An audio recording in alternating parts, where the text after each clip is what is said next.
On my 68th birthday, an unexpected package arrived. No card, no note, just a few stark words. Happy birthday. Yet the handwriting was unmistakable, the same I had seen every day for 20 years from the son I had raised. I hadn't seen him in 3 years. Inside was a limited edition whiskey bottle, stunning enough to be displayed rather than drunk. Ethan didn't know I had quit drinking 3 years earlier after my heart attack, so instead of keeping it, I passed it to Robert Carson, his father-in-law. Just a bottle of whiskey or so, I believed, until I discovered how dangerously close it had come to changing both our lives. And that was only the beginning. I set the bottle on the kitchen table.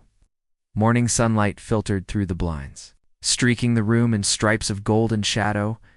The whiskey seemed to capture the light glowing from within. Its label was dark green with gold letters, a design that surely cost more than the liquid it wrapped. I ran my thumb over the wax seal, the ridges smooth beneath my skin. Whiskey used to be my ritual, not recklessly, but intentionally. One glass at the end of a day spent on chores, like fixing fence posts or clearing gutters. When Linda was alive, she poured one for us after dinner. Sundays on the porch swing, the crickets singing around us. That ended with the heart attack. I haven't touched a drop since Ethan knew that. He'd been there at the hospital when the doctor gave me the list of all I could no longer enjoy if I wanted to reach 70. He didn't say much then, just stared at his phone, thumbs tapping. I convinced myself he was distracted. Now I wonder. We hadn't had a real confrontation, not a shouting match from the movies. We just drifted apart. Missed Sunday dinners. Skipped Thanksgiving. By the second Christmas without him, the silence was complete. Silence settles in, like a habit. Seeing his handwriting again after all this time tightened something in my chest. Not happiness, not relief. Just an unnamed weight. The envelope stuck to the box was plain white. Inside was a single card. Happy birthday written in blue ink. No dad, no signature. It's just the words, cautious and hesitant.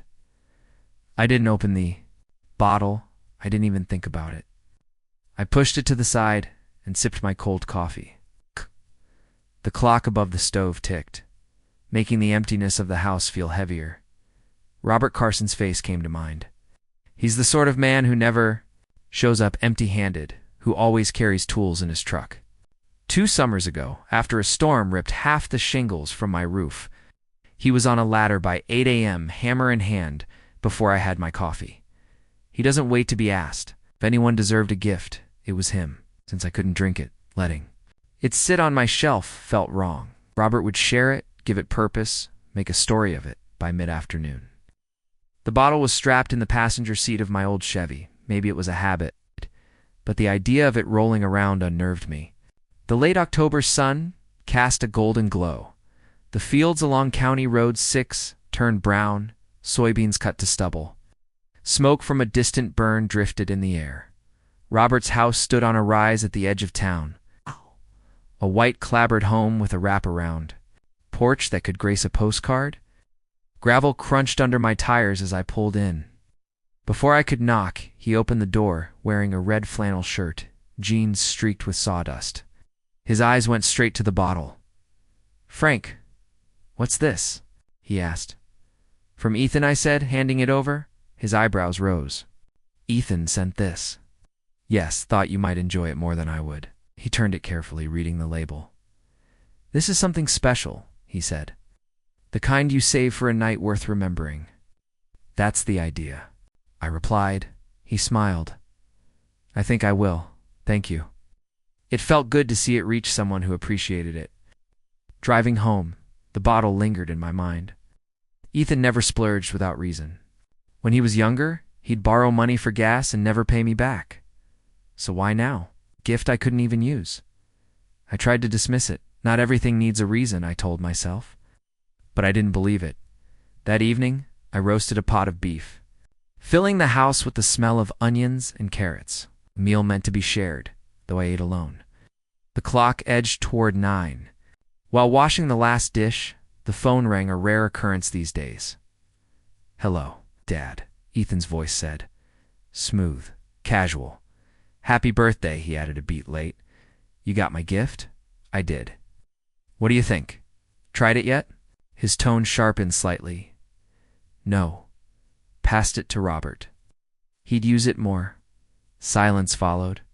Not static, just long, heavy. You gave it to Robert? His voice was cool. Yes. A slow exhale came through the line. Huh? Then it went dead. I stared at the receiver before setting it down. The clock ticked steadily, marking the emptiness. My stomach churned, not from the pot roast, but from something harder to name. The way he asked about the whiskey like it mattered more than it should unsettled me. I switched off the kitchen light and went to bed, but sleep refused to come easily. When it did, it was shallow and restless, leaving me even more drained. By morning, the next day, I tried to push it aside. I brewed a fresh cup of coffee and settled in with the paper, but the phone rang again around midday. The number was unfamiliar, though local. Mr. Dalton, a voice asked. Yes, this is Linda Carson, Robert's wife. Her voice was taut. You need to know Norbort's in the hospital. He collapsed this morning. They suspect poisoning. The coffee in my hand went cold. Poisoning.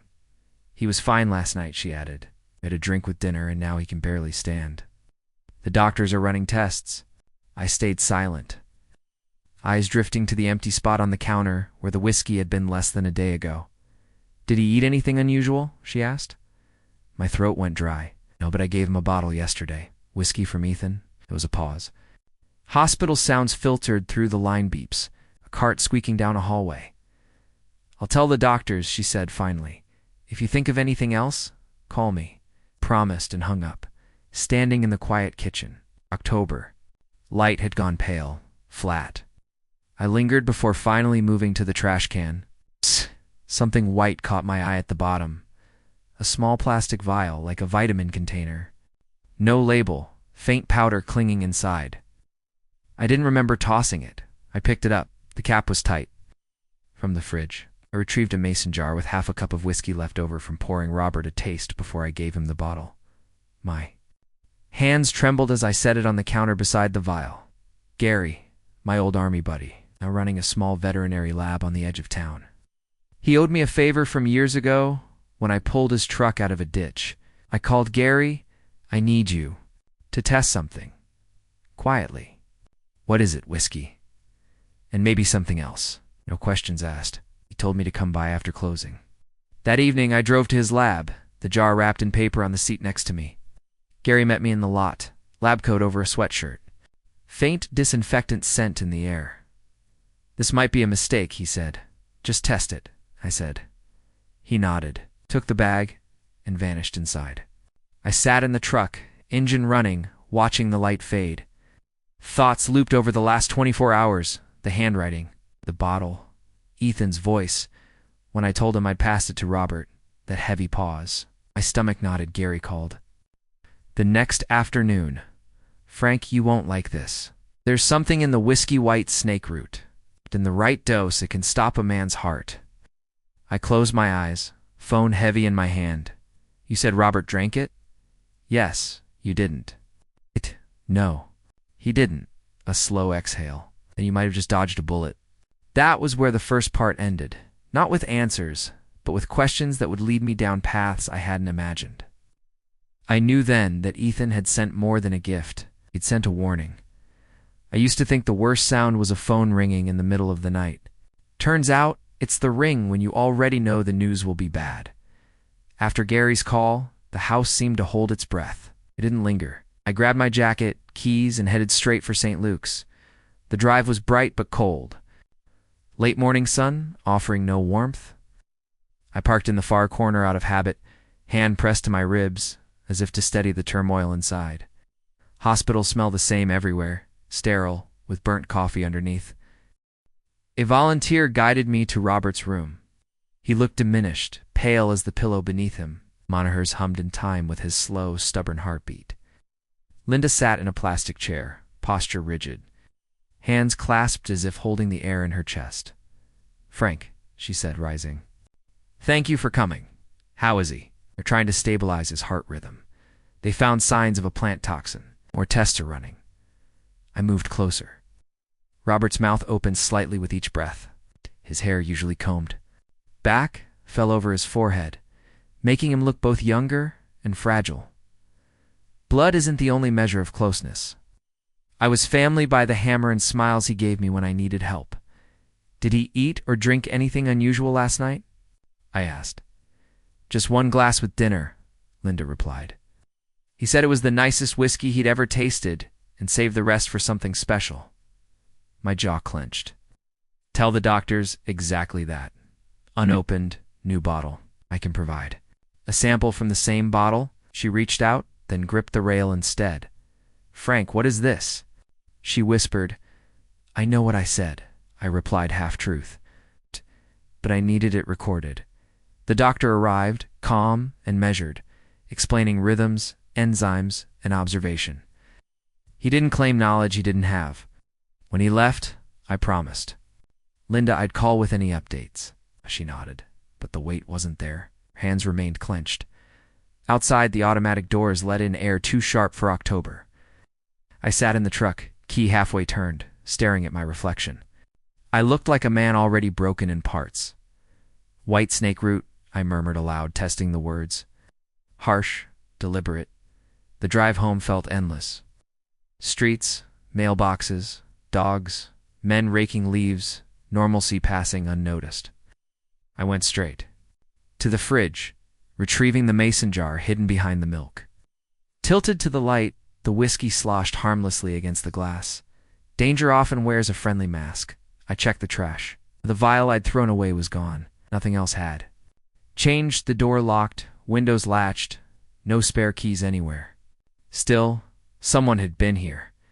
You know it? Like feeling a room subtly rearranged. I took a deep, measured breath. Panic is loud. I needed quiet and practical. I called Gary. It's gone, I said. The vial. Someone took it. Document. What's in the whiskey? That vial would have been proof. I know, I will. I won't let them think I'm unaware, I replied. I made coffee I didn't want. Sat at the table with a legal pad, drawing 2 columns. What I know and what I can prove. I filled in details: the gift from Ethan, his call, Gary's test, the leftover sample, the missing vial. Bridges between facts don't appear. They must be built. I pulled out my old voice recorder, slid it into my jacket pocket. It's past noon. I arrived at Ethan's neighborhood, clean, neutral houses in neat rows. His truck gleamed newer than mine by a decade. I knocked. He opened the door, surprise flashing before calculation and forced warmth. Dad, he said, caught between expectation and uncertainty. This is unexpected, I replied, stepping inside. Lemon-scented air, everything in precise order, except for the books chosen to impress. I heard about Robert, he said, closing the door. Scary liaise with him now. Doctors think it might be a virus. Is that what they think? I asked flatly, testing his reaction. If I showed weakness, he'd exploit it. That's what she said, he replied. That's what they say. I carried the thought to the kitchen. On the counter sat 3 bottles, 2 bourbons. One lined up like soldiers. None matched the bottle I'd sent him. None were opened. I glanced at him. He watched me examine his collection, smiling as if his expression alone carried meaning. Did you try the bottle I sent? I asked. He chuckled softly. The point was for you to enjoy it. Your birthday gift. I don't drink anymore, I reminded him.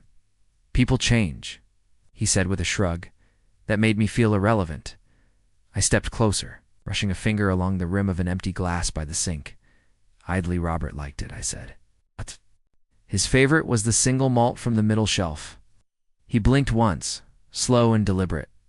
Funny thing, I added, feeling the recorder in my pocket, steady as a heartbeat. I never told you where it was kept. For a fleeting moment, he froze, like an animal hearing a twig snap, then a half smile, a practiced laugh. You must have. You get chatty when sentimental, he said. I didn't, I said, holding his gaze until he had to choose whether to look away or confront me. He chose a third option, reaching for a dish towel and drying a glass already clean. Dad, said, eyes on the glass, not me. You overthink everything, always trying to fix things no one asked you to. You sent me a $500 bottle I can't drink. I'm trying to fix that, I said. He set the glass down, hands open like a man with nothing to hide. Then maybe. Don't. Give me the benefit of the doubt once. His voice could sound reasonably. You hadn't known it for decades. I's too's worst always carried a convincing weight. The pause from last night hung between us like a silent observer. Perched on the counter, I'm going to ask you a question, I said, letting the silence speak for itself. He regarded me as if we were in a chess match and I'd announced my next move. Okay, he said. Did you tamper with that whiskey? I asked. Silence. The fridge hummed. The microwave clicked from 12:09 to 12:10. Tires rolled past outside. He didn't flinch, didn't speak. Goodbye, Ethan, I said. Sometimes leaving is the only line that matters. He said my name as I turned, the word a hook and a warning. I paused, didn't look back. You keep accusing me, you'll push me. Away, he warned. I'm not accusing, I said to the door. Collecting. Outside, the air was sharp, metallic. I sat in the truck and stopped the recorder, its red light blinking off. I placed it on the seat beside me, staring at it like a witness I might need later. My hands were steady, my head was not. I didn't drive home yet. I parked at the edge of a deserted grocery lot and made the call I'd been putting off since. Gary mentioned Whitesnake route. Detective Reyes, a voice answered after 2 rings. Detective, my name is Frank Dalton. I have information about a possible poisoning. It's a sample and an audio recording you might want. He didn't demand the full story over the phone men who know their work. Can you come in this afternoon? He asked. Yes, I said. He gave a time and a room tucked in the back of the station. I hung up and stared ahead, hands on the wheel. The grocery doors opened and closed, no one entering or leaving. People walked by carrying bags of apples, milk smells of ordinary dinners drifting in my memory. Back at the house, I paused at the mailbox, taking care in the routine. Flyers, bills, ads, and a postcard promising 0% financing. I placed the mason jar in a Ziploc, sealed it, slid it into an old cigar tin kept for nails. The recorder went in the same tin. Then I bagged it. Again, double layers felt like common sense after one thing disappeared from the trash. I called Linda. She answered. On the second ring, voice small. Frank, I'm going to the police. I have a sample and something else, I said. Robert's resting. They've got him on a monitor. He wakes, asking the day it helps him check if he trusts me. She said, I'll stop by afterward if he wants to see a familiar face. I said, someone who isn't asking him to be strong. She let out a single, breathless laugh. He likes being asked to be strong, she said. But he likes you more. I locked the doors, double-checked the window latches, and headed to the truck. The paper bag rested on the passenger seat as if it had a life of its own. I buckled it. And old habits offer comfort when reason is thin. On the way to the station, I switched the radio on but didn't listen. People sang of simple things, and it made me angry, then tired, then nothing at all. The station smelled sharper than the hospital, cleaner somehow. Reyes met me in a small office with a window facing a brick wall. Younger than me, older than. A rookie, tie adjusted, eyes sharp. He offered water. I took a dry mouth, and because you don't refuse out of habit, he waited for a sip before speaking. Tell me about the whiskey. So I did. Dates Ethan's words, that pause that wasn't surprise. I left out my theories, just gave him the facts to arrange. I placed the paper bag on his desk, took the tin out, and set the mason jar and recorder like tools for a job. Didn't touch them yet. His questions sounded small, but weren't. Who else has keys? When did you last check the trash? Did anyone else know about the vial? Then he lifted the recorder, weighing it, as if thinking about the gravity of a word you must carry. You understand? A case isn't made from our feelings. It's made when what you've handed me can survive scrutiny. I do, I said. I want others to see it. He nodded. We'll send the liquid to the state lab. Copy your audio. If there's cause, we act. If not, we tell you why. You okay with that? I am, I said, meaning it. Wanted truth, not punishment. Standing, he said my name, testing its weight. Mr. Dalton. Don't speak to your son until I tell you. Note the time and words if he reaches out. Keep your answers shorter than his questions. I nodded, relieved. Someone else carried part of the burden. Outside, the afternoon was a dull gray, bright enough to sting. I drove to the hospital. Linda sat in the same chair. Monitors hummed their quiet lullaby.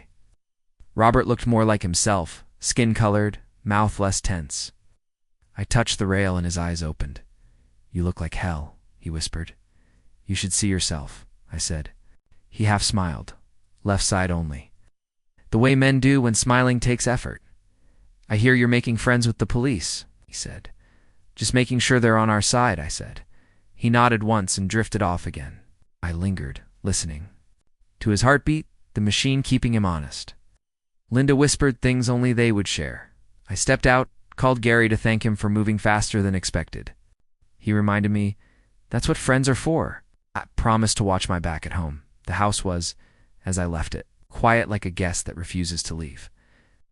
I made an omelet I didn't finish, washed the pan, pulled the fireproof box from the hall closet, opened it. On the table, birth certificates. The deed, Linda's wedding ring. I added a post-deed. Whiskey sample with police. Do not discard. Maybe for me. I slept on the couch with the hall light on, chest uneasy with memory. Before dawn, I made coffee, didn't drink it, listened to the house breathe. When sunlight arrived, I called Linda. Robert might leave critical care if his numbers held. By 10 a.m., an unknown number rang. I let it go to voicemail. "You oh no." "Want an answer? Before ready?" Message played. "Dad, it's me, Ethan. We need to talk. Sooner is better. Call me back."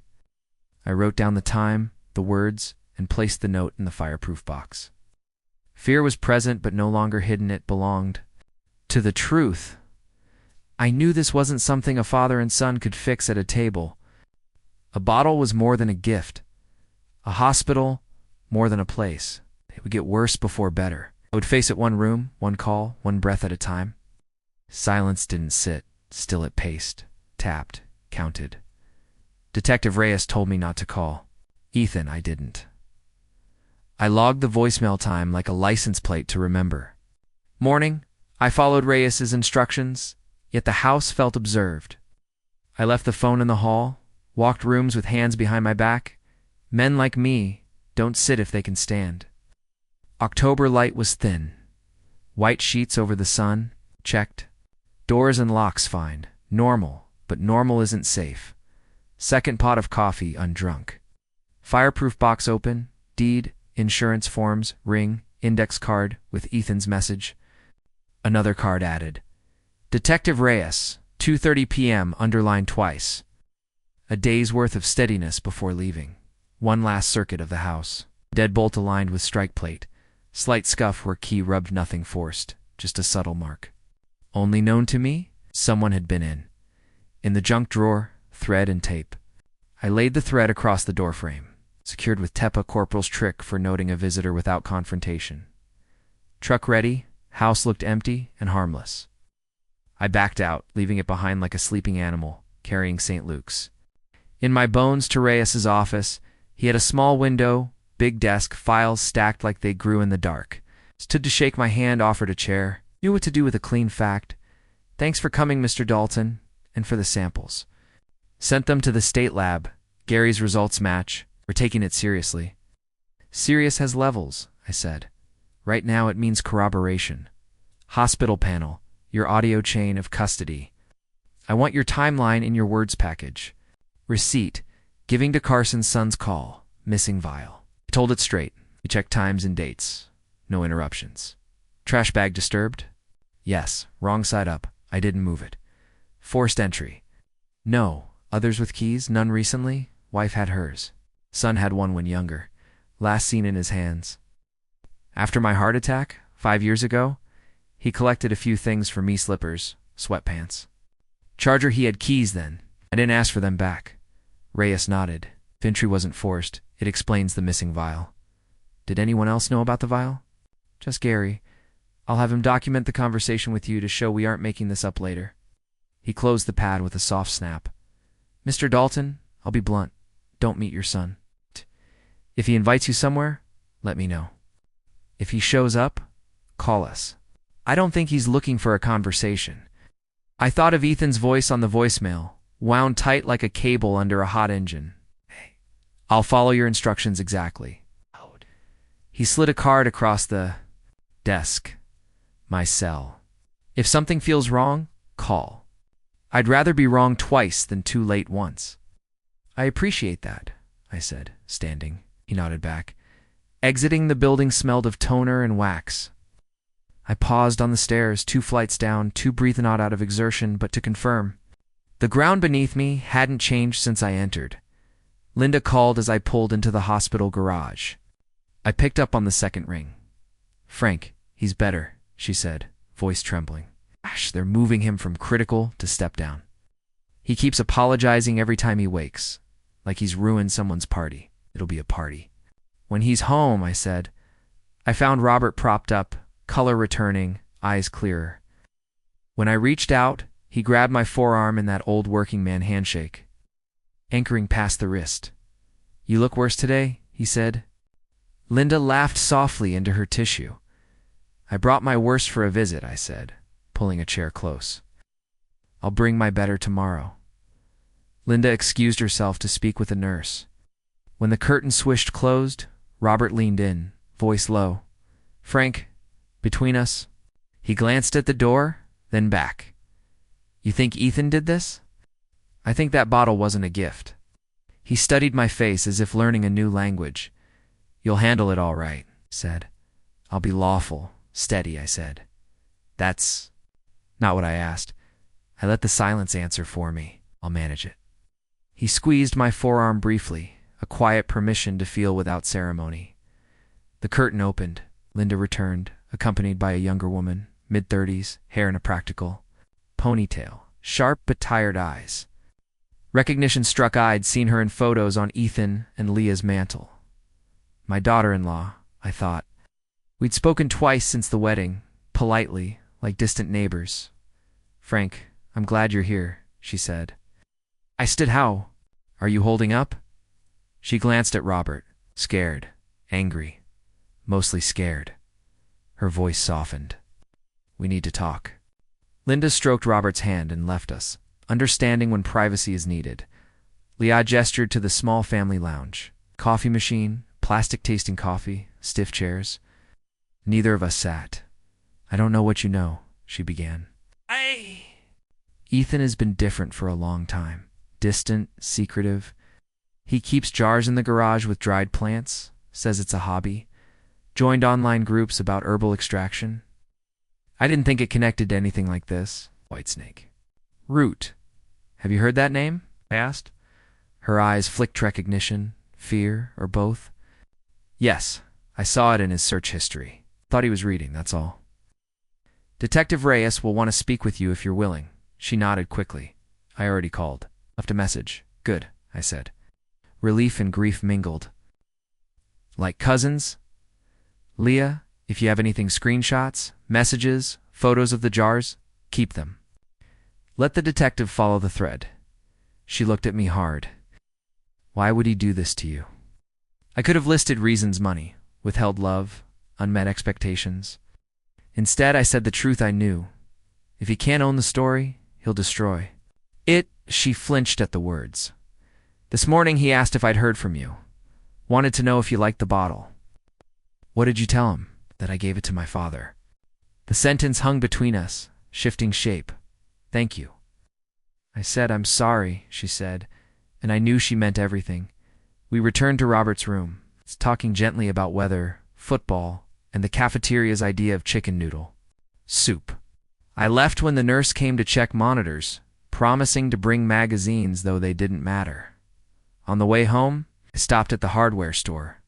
2 new deadbolts, a package of small stick-on alarms that scream if triggered. Clerk commented on early winter. I said I needed to be ahead of it. He bagged the locks like groceries and wished me a good day. We exchanged that phrase when the day will listen. At home, the thread across the doorframe remained intact. Stepped over it and closed the door softly, installing the deadbolts myself, Felt like making a motel bed control over a small corner. Back door first, front door second, screws driven slowly, muscles familiar with the angle, alarms attached with appeal-like bandages, doors opened, shrill proof of function, sunset casts long shadows. I heated a can of soup, ate standing, bowl in left hand, spoon in right. Old habits reduce dishes. Phone buzz, don't known number. I didn't react, walked to it deliberately, stopped. Seconds later, a text appeared on my phone. Ethan, we need to meet in person today. Before I could process it, another arrived. Ethan, don't make this worse than it already is. I set the phone down as if it were hot. I wrote the time and both messages exactly as they appeared on an index card and placed it in the fireproof box. Then I retrieved Detective Reyes's card from my wallet and dialed. He picked up on the second ring. Reyes, it's Dalton. Key. Wants to meet? Don't, he said. 2 words sharp and final. Forward me the texts. I'll log them. If he calls, let it go to voicemail. He left one earlier. I've transcribed it. Could keep doing that. I hesitated. Detective, can you come by and check my front door? I think someone used a key that wasn't mine. I can send an officer to photograph and document. I'll come by if I'm clear within the hour. 40 minutes later, Reyes arrived with a young uniformed officer, Patel. They photographed the strike plate. The small scuff where the key had grazed the thread, I taped low like a tripwire. Reyes's face betrayed nothing. He never looked. Like a man who enjoyed being right, but he also didn't waste energy feigning surprise when he wasn't. Do you have the original keys? He asked.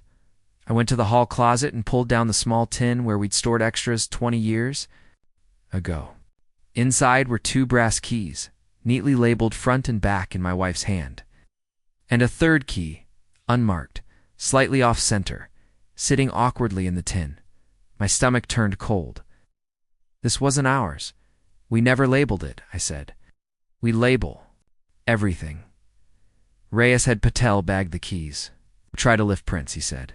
No promises. Keys aren't friendly to fingerprints. Do what you can. I want every part of this story to stop pretending it's unconnected, I said.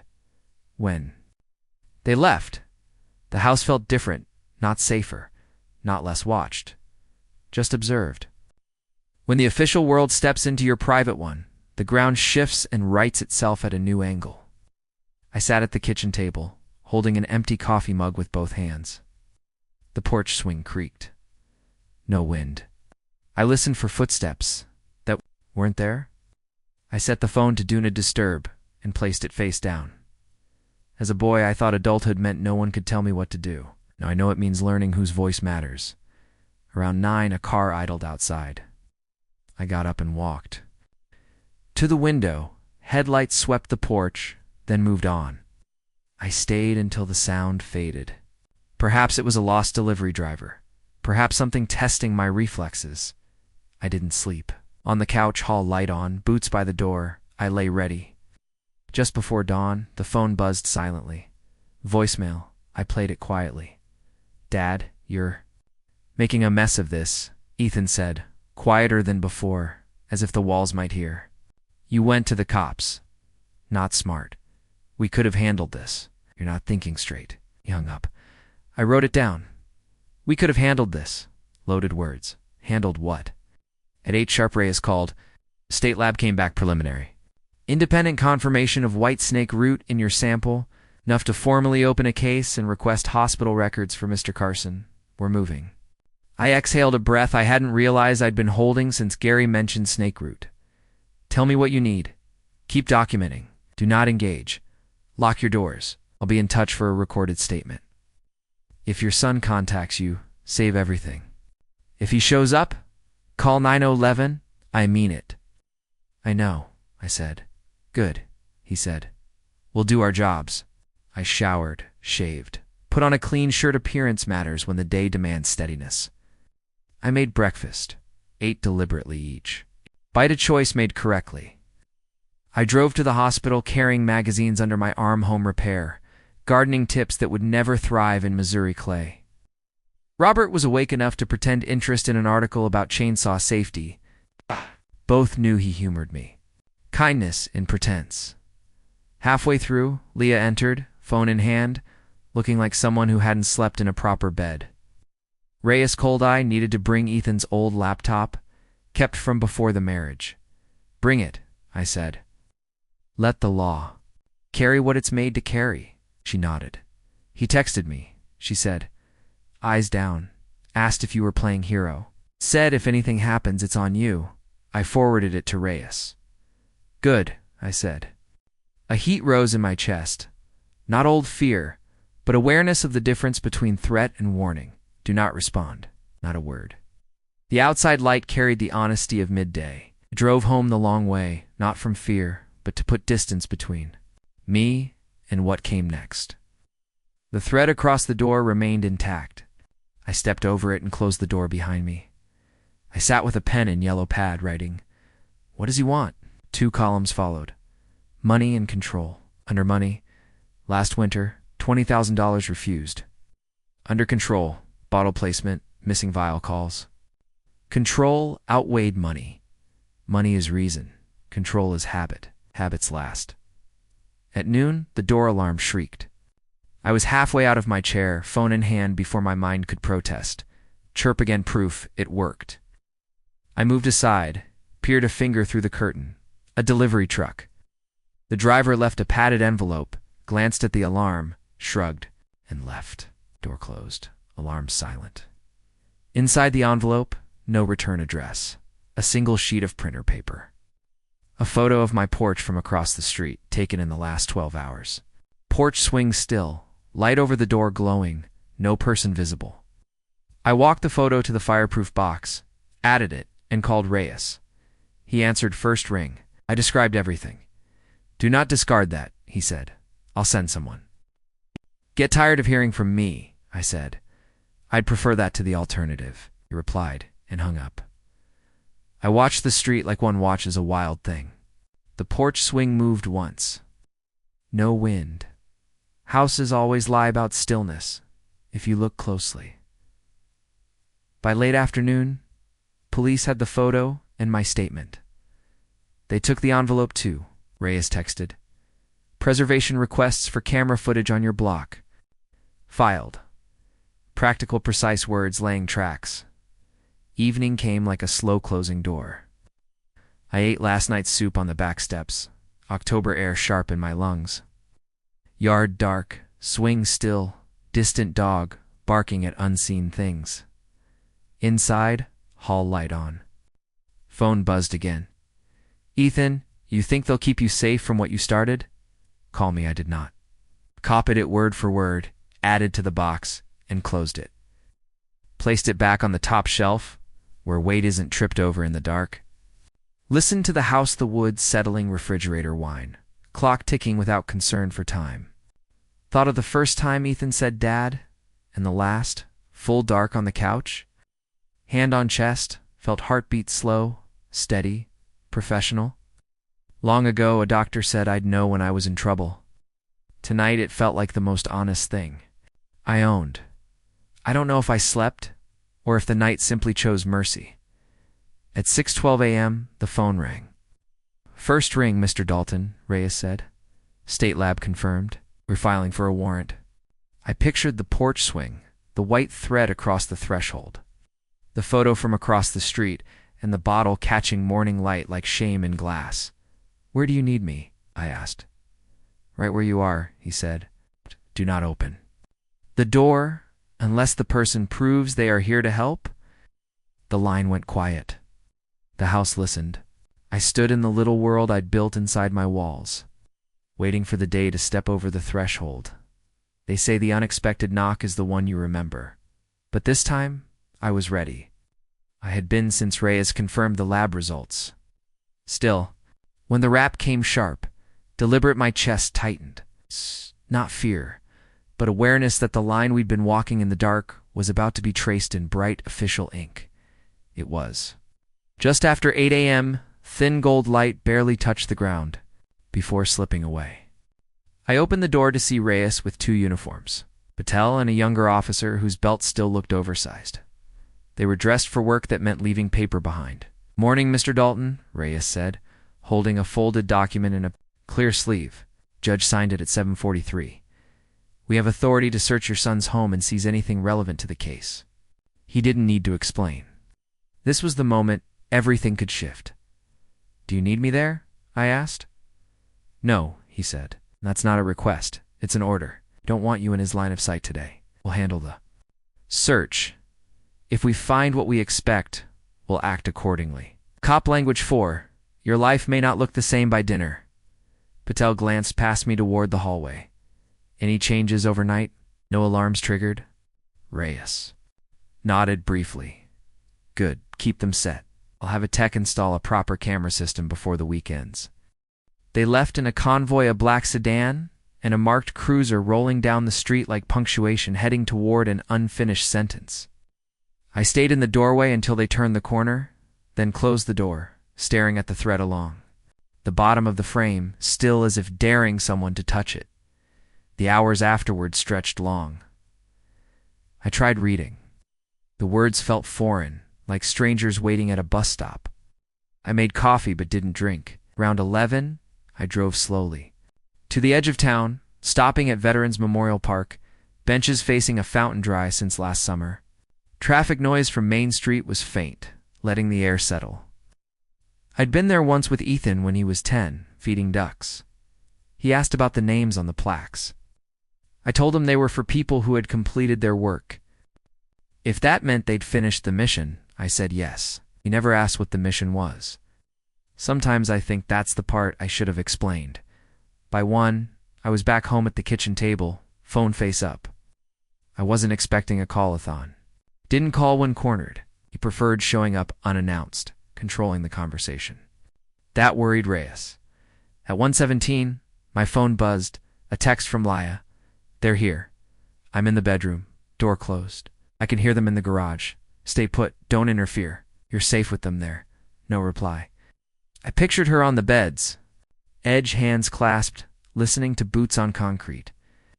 Cardboard boxes being moved, the sound of someone searching for the truth without caring about. The house is asleep. At 2:04, Reyes called. We found it. Found what? I asked. 3 mason jars labeled with masking tape. WSR Rutac, tincture. To contain dried plant material consistent with white snake root. The third is liquid. We'll send it to the lab, we also found. Handwritten notes on preparation, dosage estimates, and an unsealed envelope addressed to you. Inside, a short letter, your name, at the top. You'll understand why when it's over at the bottom, and a drawing of a tree with its roots circled. The kitchen felt colder. He left a message in case the bottle worked, Reyes added. We'll log, bag, and photograph everything. Leah is cooperating, consenting to searches of shared devices. Is he in custody? I asked. Not yet. Wasn't home. We've issued a locate. I gripped the phone tighter. If he comes here, call 911 immediately. Already flagged your address. Don't engage him. A pause. We're moving from suspicion to evidence, Mr. Dalton. That changes everything. I understand, I said. Hung up and added a card to the fireproof box, 2:04 p.m. Reyes called, found jars, notes, letter. I read each card like a manual for a machine. You can't disassemble proof that the last month wasn't a fever dream. Around 3:30, I called Linda to update her. Robert slept. She listened silently, as she had when I called from the ER years ago. Frank, she said, this ends 2 ways. He'll be arrested, or he'll run. He won't get far, I said. No, but far enough to make you wonder.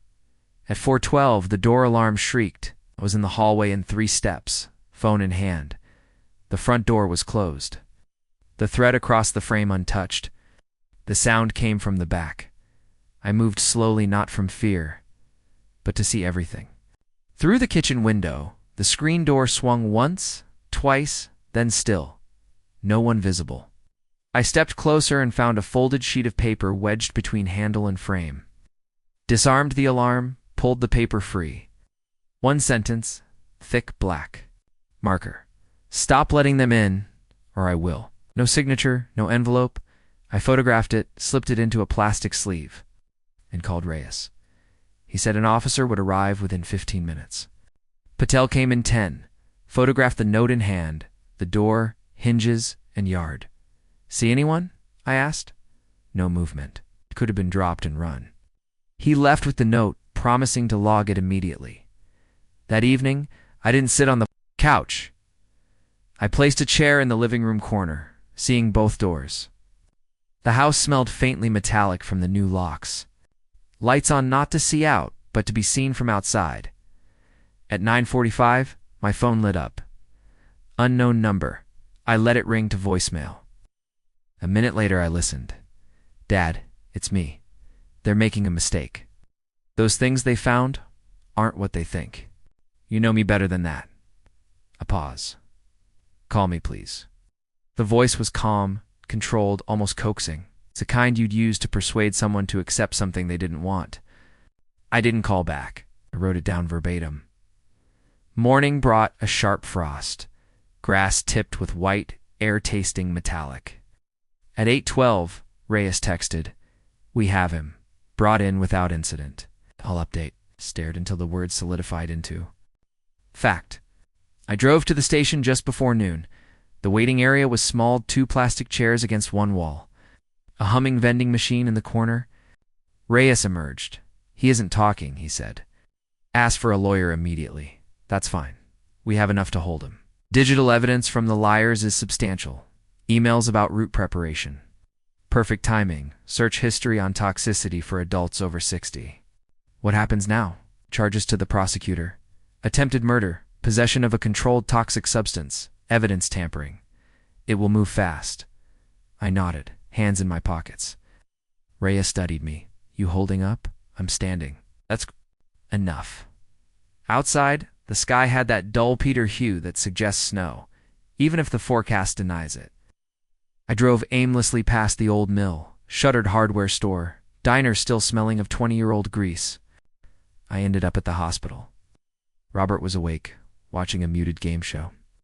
Linda sat knitting something green. "They got him," I said quietly. Robert nodded. "Good." Linda's needles kept moving. "What now?" she asked. "Now," I said. "We'll wait for the rest to play out." That night, I sat on the back steps with tea, steam curling into the cold. Yard quiet, occasional branch cracking in the wind. Down the block, a dog barked once. I thought of the note on the door, jars in the garage, the letter with the tree, roots, and the boy feeding ducks at the memorial fountain. Maybe this was my mission, not to finish, but to survive it. Indoors. I checked the thread on the door. Still taut, still honest. Poison is a harsh word. It lingers in your mouth, changes. You're breathing. Reyes, let Gary explain first. Soft landing, but no way to soften. The substance meant to kill was already in a man I respect. Delivered by my own hand, it began 2 mornings after Robert's first collapse. I was making oatmeal when the phone rang, Gary's voice low, controlled. "Frank, you sitting?" I eased into the chair, eyes on the clock. "I'm down. Talk to me." I ran tests twice. Not contaminated. White snake root extract in that whiskey. Enough to send someone with heart issues straight to ICU. You know, Robert has a pacemaker. Yeah, and your bum ticker too. That's why I called before Reyes. This isn't accidental. Levels are precise. Somebody knew exactly what they were doing. I let that sit. Refrigerator hum warning me. Call him. He needs to know. I've been keeping little things in the fireproof box. Dates, texts, photos. Now the vial of whiskey. Fresh card. Gary, confirmed poison. 8:43 a.m. call to Reyes pending. The phone rang again. Reyes, on the line. "Mr. Dalton, just off with Gary, heading to your place. Need original bottle, packaging, your statement. Comfortable letting me take it as evidence?" "I don't want it in my house another minute. He arrived in under 15 plain clothes. Badge visible on his belt. Where is it?" Pointed to the cabinet. He donned gloves, lifted it carefully, like a live shell. "You haven't opened it?" Figured I'd let Robert decide. He examined the label, wax top, serial number. Limited editions are tracked. If Ethan bought it himself, paper trail exists. Someone else got it for him. Guilt extends beyond Ethan. We sat at the table. I recounted Ethan's gift, the handwriting my choice to pass it to Robert, and Ethan's last words. "One day, You'll regret siding with him over me. Reyes wrote it down. Motive, resentment. Method is new. Later, I visited Robert pale, but alert, TV low, Linda knitting dark blue. I told him they found something in the whiskey. Robert's brows furrowed. Poison. White snake root. Gary confirmed. Linda froze mid-stitch. I didn't know, I said. God help me, I didn't know. Robert shook his head. Don't blame yourself. You didn't pour it in, no, but I put it in your hands. Driving home, chest heavy, not just heart condition. Each mile closer to what comes next. Ethan crossed a line. That cannot be uncrossed, not just with me, but his wife's father.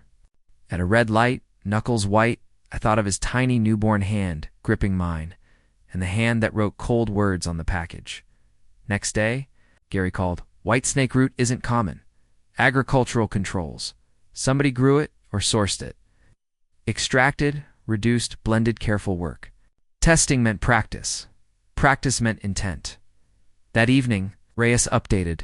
Probable cause for search warrant property, garage, shed, storage. Judge needs lab confirmation. Gary's report gets us most of the way. Do it fast. Reyes studied me.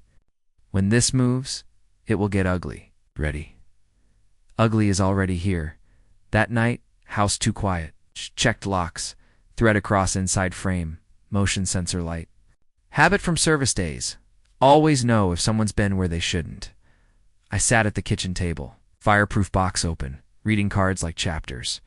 Each a piece of the story. I wondered what the last would say.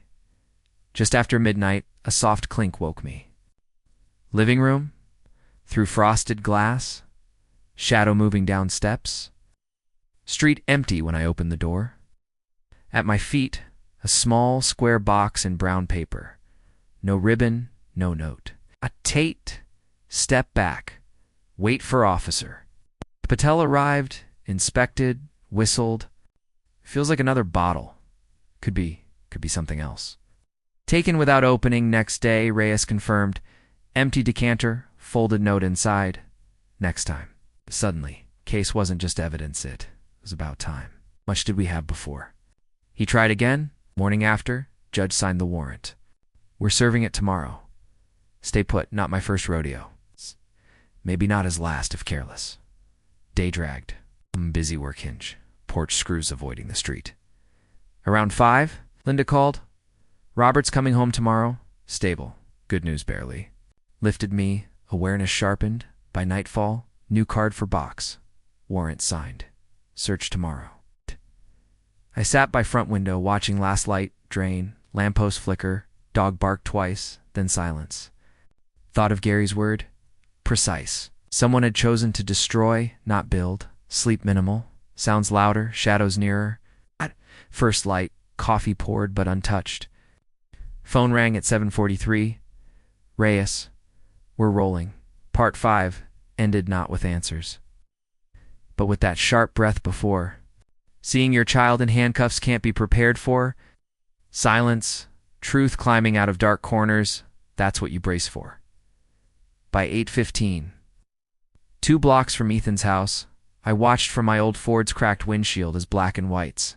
Pulled up, I hadn't told Reyes. He'd have said, stay home. Warning isn't fear. This was my fight. 2-dot corner lot house, vinyl siding, perfect lawn. 2 officers to the door, Reyes behind. 1 knocked. Long pause. Door opened. Ethan faded cardinal shirt. Face unfamiliar. Arms crossed, half step back at Reyes, holding the paper. Officers entered. Ethan followed, jaw tight. I stayed in truck. Engine off, hands on wheel. Minutes stretched. I imagined drawers, boxes, paper rustling. Military searches taut rhythm. Quick sweep, then slow sift. My phone buzzed. A message from Reyes. Found something. I'll update. 20 minutes later, an officer appeared carrying a clear evidence bag toward the patrol car. Even from where I sat, I recognized the label, same brand, same cereal-style bottle as the whiskey Ethan had sent me. This one was half full. Didn't move. Didn't breathe. Finding that bottle wasn't the end. It was the beginning of the end. At 9:05, Reyes stepped outside, scanning the street, then spotted my truck. He walked over, leaned to the open window. "You shouldn't be here," he said. "Too late for that." "What did you find?" "A couple more bottles from the same batch. One open, one sealed. We'll test them, but residue in the open, one white powder. Faint, same as Gary found." I swallowed hard. That was enough to move this forward. "But Frank," he hesitated. "We also found a notebook, handwritten, partially coded. Gary might help decode, but from what I skimmed, it looks like dosage notes. Trials. The word hit hard. So Robert wasn't the first. Reyes didn't need to answer. I leaned back, eyes on the house. Somewhere inside was the boy I taught to ride a bike, the teen I drove to his first job, the young man I stood beside at his wedding. And now, a man who kept dosage notes, a man who could have caused Robert's near death. Reyes's radio crackled. He straightened. "They're bringing him out. You sure you want to see this?" "I've already seen enough," I said, but I didn't leave. The front door opened. Ethan emerged, flanked by 2 officers. Wrists cuffed front, chin high, eyes cold. He scanned the street, landed on me. Our eyes locked, no words, no nod. Just that stare you give someone you once knew, but no longer claimed. They placed him in the cruiser. I stayed until it drove off, morning sun reflecting off the glass. Reyes returned. "He's going downtown. We'll book him. Start the interview. He'll probably lawyer up. I know." "What about the notebook?" "I'll copy it before it becomes full evidence. You can see if any dates match anything you remember." At the station that afternoon, Reyes laid the notebook between us. Ethan's handwriting unmistakable, the loops on the GI impressions denting the page. Some entries had numbers beside them, others symbols, a triangle, an asterisk. Gary joined on speakerphone. "That triangle is shorthand for half dose in some veterinary circles," he explained. "Asterisk means observe for delayed effect." I flipped to a page from 6 months prior. One word. Test. Then a triangle, then RC. My stomach sank. Arseer Bert Carson. Reyes wrote it down. He'd been plotting this for months. 2 pages later, another set of initials, F de mine. No triangle, just a number larger than the others. Gary's voice was quiet. "That's a lethal dose, Frank." Room tilted. I steadied myself on the table. Robert wasn't the only target. "No," Reyes said. "You were the other." "No." I drove home in silence. "No." The notebook's pages burned into my mind, every meal, every drink I'd had in the last year. Moments he could have acted. That whiskey bottle sitting in my cabinet days before I gave it to Robert. What if I had taken a glass for old time's sake? By evening, local news reported, local man arrested in alleged poisoning attempt. No name yet, but enough for anyone. "Who knew us to connect the dots?" Linda called. "The neighbors are talking. Robert's furious, says if Ethan shows his face at the house again, he'll..." She trailed off. "You okay?" "Not really, but I'm not dead. That's something." That night, I opened the fireproof box, added a card, FD notebook, lethal. Dose slid it next to the others. The box was filling fast. On the porch, the summer air heavy, I thought about justice versus closure. Justice comes in court. Closure. That's trickier. 2 days later, Reyes called early. "Frank, lawyer's angling for a deal. Claims Ethan didn't know the whiskey was tainted, bought from a friend, didn't check it. Notebook complicates it. Lighter sentence? Maybe no trial. Still prison. Do you want to see him in court?"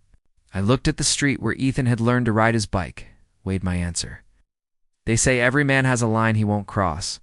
I thought mine was family and ever push him beyond repair. But that was before the whiskey, before Robert and A. Hospital bed, before my initials in that notebook next to a number that meant death. The line felt like chalk in rain, fading fast. Morning after Reyes called, I stayed in bed longer. Ceiling fan ticking, my mind circling. Say yes to trial. I imprisoned my son for years. Say no. I let him walk after trying to kill me. No return path.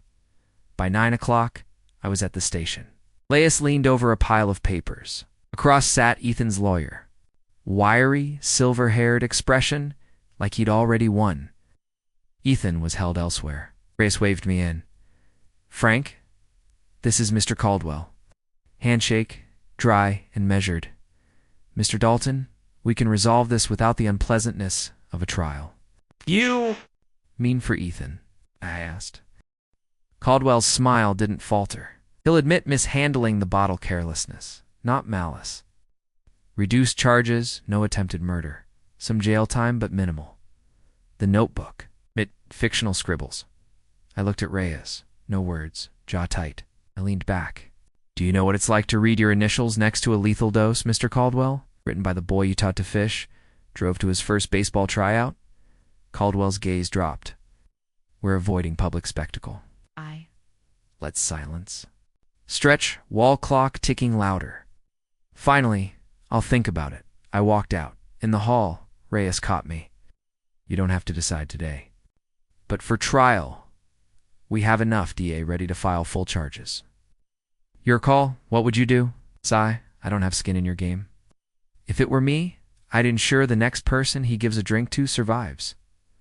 That night, Robert Carson called. Voice weak but steady.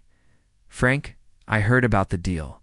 "Can't take it, Robert. No. Listen, if he walks, next time won't be whiskey.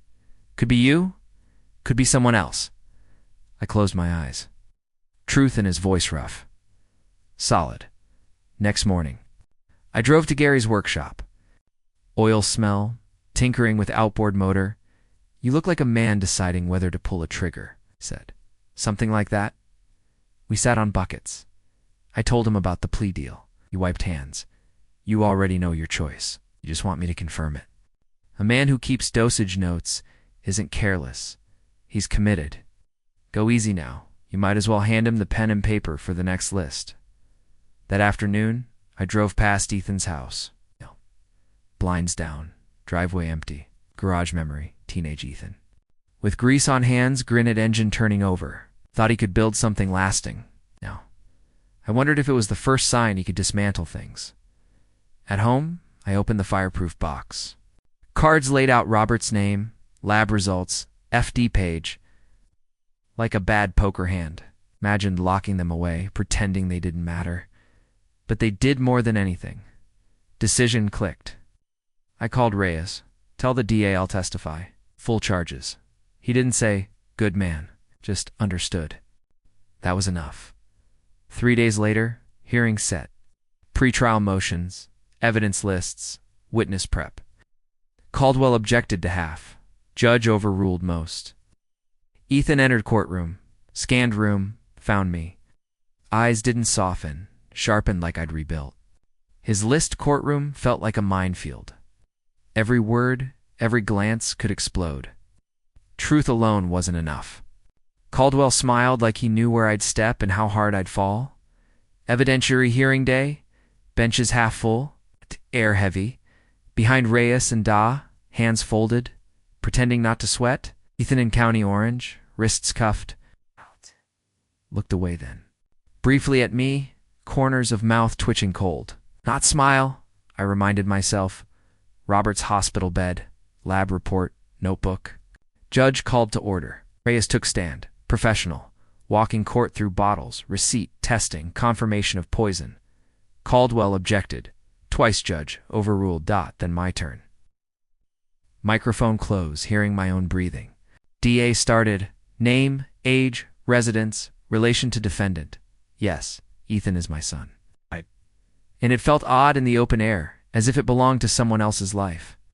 The DA walked me through the day of the gift. I spoke plainly the package. The handwriting, the choice to give it to Robert, how he ended up hospitalized, how Gary tested the bottle. I kept my tone steady, as Reyes instructed. Stick to the facts, let the evidence speak. Then Caldwell rose. "What? Mr. Dalton," he said, voice smooth like polished wood. "You claim to recognize my client's handwriting on that note?" "I don't claim I know." "You haven't seen that handwriting in over 3 years? Could you be mistaken?" "No," I leaned forward slightly. "I'm certain." He rested one hand on the rail. "You're telling this court you would ruin a man's life because a note resembles your son's handwriting." A flare of heat rose in my chest. Caldwell stepped back, casual. Interesting. Because here, he held up a paper. It's a certified handwriting analysis, stating the note could not have been written by Ethan Dalton. Murmurs ran through the courtroom. The judge banged her gavel, objected, questioning validity. The judge allowed it, and my stomach sank. Caldwell smiled faintly. And, Mr. Dalton, isn't it true you and my client have had a strained relationship? That you sold his mother's farm without consulting him? The DA objected. Objected again, irrelevant, inflammatory, sustained, said the judge, but the jury had already heard. When it ended, I stepped down, legs heavier than they'd felt in years. Reyes met me at the table. They're painting you as bitter, resentful, he said quietly. All they've got, don't let it stick. But I could feel it sticking outside on the courthouse steps. Robert leaned on his cane. They're throwing dirt, he said. Doesn't matter if it's true. I just need to cloud the water. I nodded. They've got a handwriting report now. Robert's mouth twisted. Paid for? Most likely. Seen that in business disputes. You can buy an opinion like a tie. That night on the porch, crickets loud, air faintly smelling of rain, I replayed Caldwell's questions. Each one aimed to make me look bitter, not a father surviving betrayal. I poured a glass of water, stared at it long. 3 years without whiskey on yet, it burned just as much. Next morning, Reyes called. Frank, I've got something, he said. We pulled Ethan's text records. Messages to a contact saved as RC the night before Robert fell ill. Not exactly.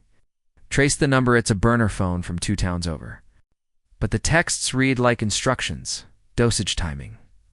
And they match the compound Gary found in the whiskey. The knot in my chest loosened slightly. Does the DA have it? They will by noon. This changes everything. 2 hours later, my phone buzzed again. Caldwell. Mr. Dalton, your testimony today made me more certain you're letting old wounds cloud judgment. Push this to trial and everything about your past with Ethan comes out? Everything ready for that? Not a threat in tone, but in content sharp as a knife. I didn't answer, letting silence stretch until he hung up. That evening I drove to the lake. Water reflected the low orange sun. Thoughts of the farm, Linda's summer laughter, the boy. Ethan had been, and Robert pale, hospital tubes in his arm. Leaving the lake, one certainty, I wouldn't step back. The truth wasn't just on trial, it was mine to carry to the verdict. Morning of the trial, I didn't shave, not defiance. But so the jury could see the truth on my face, lines carved by years of work, loss, and betrayal. I wasn't here to look polished. I was here to end something. If that meant watching my son in shackles, so be it. Courtroom already buzzing. Daw shuffled papers. Reyes nodded from the back, signaling, we've got this, but it'll hurt. Ethan entered in muted orange jumpsuit. Eyes swept the room, stopping briefly on me. Smirked, just unreadable, weighing if I was worth hating. Judge entered. Bailiff called order. Trial underway. DA's opening statement. Precise, measured. Ladies and gentlemen, this is a case about trust given and betrayed. You will hear how Ethan Dalton knowingly sent a gift laced with deadly toxin to his father. Jurors' eyes darted. Nobody bored. Caldwell's opening, smooth, painting me as estranged, resentful, with family property disputes as motive. Old anger rose. First witness, Robert Carson. Cane supporting, voice steady. Bitter taste lingered in my mouth, not from whiskey, from reality. Within an hour, I could barely stand. Not my heart, someone else's idea entirely. Caldwell suggested Robert mixed meds with alcohol. Robert, quiet son. I've been on these meds 10 years. Never hospitalized until that night. Jury responded visibly. Reyes took the stand. Phone records, burner texts, timestamps, chemical dosage instructions. Caldwell objected. Judge overruled. DA asked him to read one aloud. Room silent. Sure he gets it all and the first pour won't. Take much with his heart. Jurors shocked. One woman pressed lips together. I felt breath catch. Seeing evidence in black and white was one thing. Hearing it aloud another. Da called me next. I recounted birthdays, giving Robert the bottle. Hospital events. Tried to stay factual, but edges of personal pain leaked. Caldwell's cross was harsher. Mr. Dalton, aware my client claims his wife purchased the gift without his knowledge? Oh, I don't believe it. You don't believe it because you don't want to. You've built this case on assumptions. No. I cut in on evidence. The kind your client left all over that bottle. Caldwell's jaw tightened. By afternoon, both sides rested. Tomorrow, closing arguments. I stepped into cool air. Heard my name, Dad? Ethan, just beyond security, deputy at his elbow. You think this makes you a hero? He said. No, I said. It makes me a man who's still alive. Lip curled. This isn't over. Deputy pulled him away. That night, Reyes called. Caldwell filed a motion for mistrial, new evidence not disclosed. Judge unlikely to allow, but a scare tactic to see if I'd flinch. Next morning. I wore the same jacket from Linda's funeral, not sentiment, but reminder of real loss. Whatever happened, I'd survived worse. Judge called closing arguments. DA's voice, steel wrapped in velvet. You've seen the testimony, evidence, messages. No accident, deliberate act against father and friend. Only verdict that reflects truth, guilty. Caldwell, clinical, cold reasonable doubt, family disputes, assuming intent. Jury left to deliberate. Faces showed fatigue, yes, but also certainty. Ray is beside me, silent. Robert dozing, caned across lap. Bailiff called back. Jury ready. Foreman stood. Didn't look at Ethan. Looked at Judge. On charge of first degree. Attempted murder, we find the defendant. Half a second breath held since the bottle arrived. Guilty. Word landed like first rain after months of drought. Quiet, undeniable. No going back. Ethan didn't flinch, eyes fixed above Judge. Bailiff. Moved him. Our eyes met, no courtroom, jury, officers. Just the boy I'd taught to throw a ball, staring at the man who tried to kill me. Lips barely moved. This isn't the last chapter. Then gone. Relief didn't flood in. Hollow ache remained. Justice served on paper, but nothing could mend what? Shattered. Robert put a hand on my shoulder. You did what you had to, Frank. Don't doubt that. I nodded, silent, still wondering what I'd truly lost. Outside, air sharp, late autumn brightness. Robert's daughter pulled up. Blue pickup helped him in. Small wave. I walked 2 blocks to my truck alone. No reporters. Case not headline material. Outside our county, but within our circle, it would echo. Behind the wheel, envelope from court clerk. Ethan's property watch, belt wallet, folded note. Handwriting his. You always said we were more alike than I wanted to admit. Maybe now you'll see that's not a compliment. No signature. I folded it back. Glove box. Started engine. Weeks passed quietly. No cryptic messages. No knocks. You're up to. Recovered faster than doctors predicted. Appetite for whiskey gone. Gary stopped by with a paper bag.